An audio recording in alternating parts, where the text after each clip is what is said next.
दिवसाआधीच उद्या झालेली CJP अर्थात कॉंग्रेस जनता पार्टी जी अनरजिस्टर्ड संघटना आहे, त्या संघटनेची ज्यांच्या प्रेरणेतून त्या संघटना स्थापन झाली ते सुप्रीम कोर्टाचे जस्टिस सूर्यकांत हे मागे ज्या प्रकारे त्यांनी वादग्रस्त विधान केले, याही वेळेला तशाच वादग्रस्त विधानामुळे पुन्हा चर्चेत आले.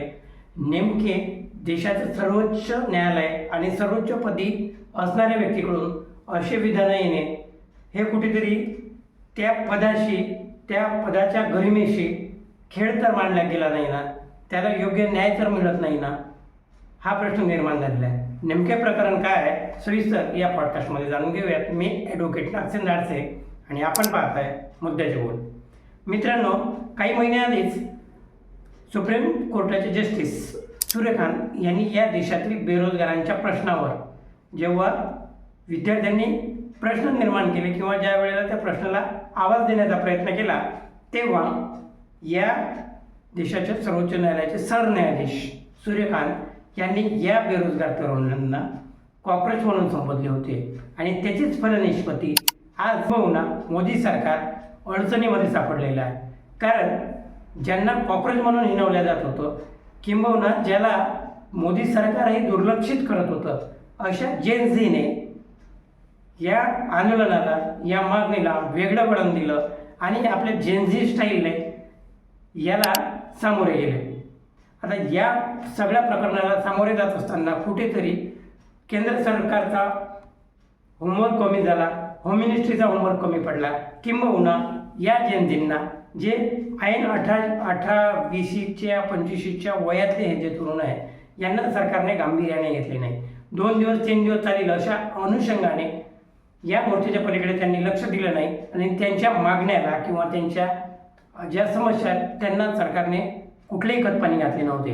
आणि त्याचमुळे अभिजित दिपके यांच्या नेतृत्वाखाली देशभरातील सर्व तरुण जात, धर्म, पंथ, प्रांत ज्यामध्ये आजपर्यंत सरकारने या सर्व तरुणांना बांधून ठेवलेले होते, धर्माच्या नावाखाली, जातीच्या नावाखाली, प्रांताच्या नावाखाली, तर सगळ्यांनी ह्या सगळ्या बाबी बाजूला सारून एक भारतीय म्हणून एकत्र आले आणि त्यांनी सरकारला प्रश्न विचारायला सुरुवात केली.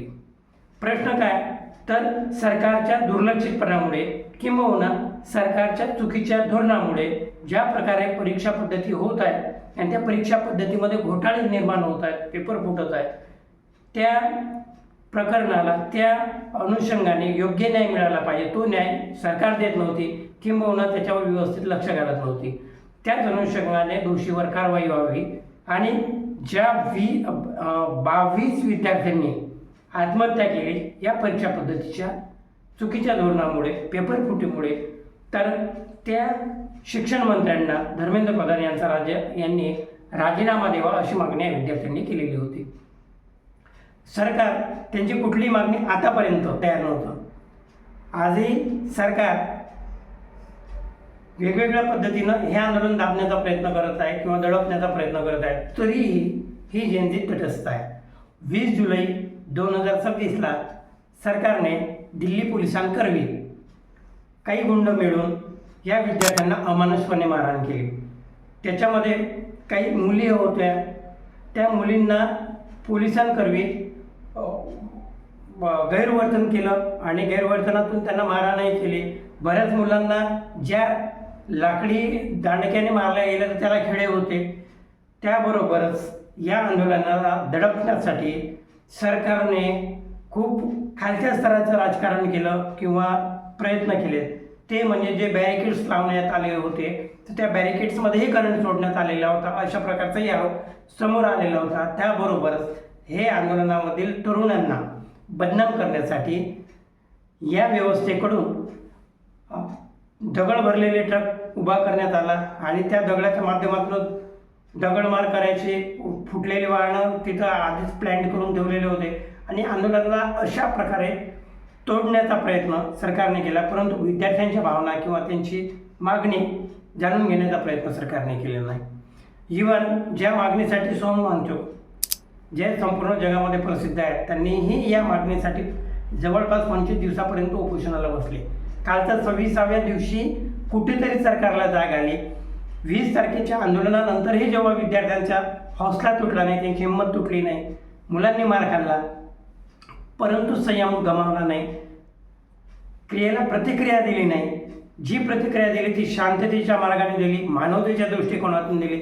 ज्या पोलिसांनी त्यांना मारलं त्याच पोलिसांना पाण्याच्या बॉटल, नाश्त्यापर्यंत देण्यापर्यंत, त्यांच्या बंद पडलेल्या वाहनांना याच जेनजींनी सुरू करून दिले आणि त्यांनी आपला वेगळा आयाम, वेगळी ओळख या आंदोलनाच्या माध्यमातून तयार करून दिली.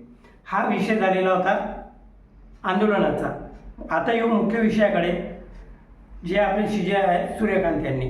तर याच प्रकरणात ज्या वेळेला 20 तारखेला सरकारकडून दिल्ली पोलिसांकर्वे ज्या प्रकारे अमानुषपणे या विद्यार्थ्यांवर मारहाण करण्यात आली, तर त्याच्या विरोधामध्ये सुप्रीम कोर्टामध्ये रिट याचिका दाखल करण्यात आली आणि त्या अनुषंगाने सूर्यकांत यांनी या संदर्भात विधान केले की या गोष्टीसाठी चर्चा करण्यासाठी माझ्याकडे वेळ नाही किंवा तुमच्याकडे व्हिडिओ जरी उपलब्ध असतील, या विद्यार्थ्यांना अमानुषपणे मारहाण केलेली आहे, तरी ते संपूर्ण व्हिडिओ पाहण्यासाठी माझ्याकडे वेळ नाही.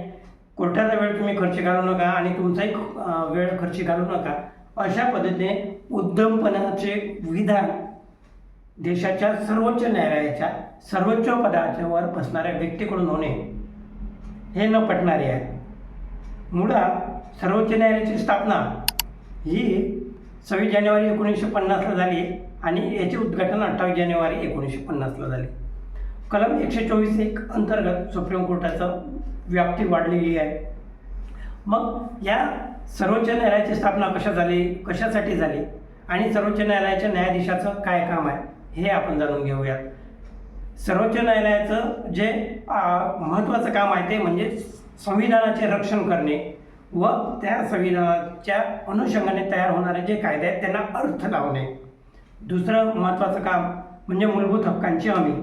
या देशातल्या भारतीय नागरिकांच्या मूलभूत हक्कांवर गदा येऊ नये किंवा एखाद्या सरकारकडून किंवा एखाद्या यंत्रणेकडून या देशातील भारतीय नागरिकांच्या मूलभूत हक्कांचे जर उल्लंघन होत असेल तर त्या अनुषंगाने त्या बाबतीत प्रॅक्टिस करणे आणि त्या मूलभूत हक्कांचे रक्षण करण्याबाबतीत उपाययोजना आखणे आणि तसे उपाययोजना आखण्यासाठी सरकारला किंवा तत्सम व्यवस्थेला निर्देशित करणे हे सुप्रीम कोर्टाचे काम असते.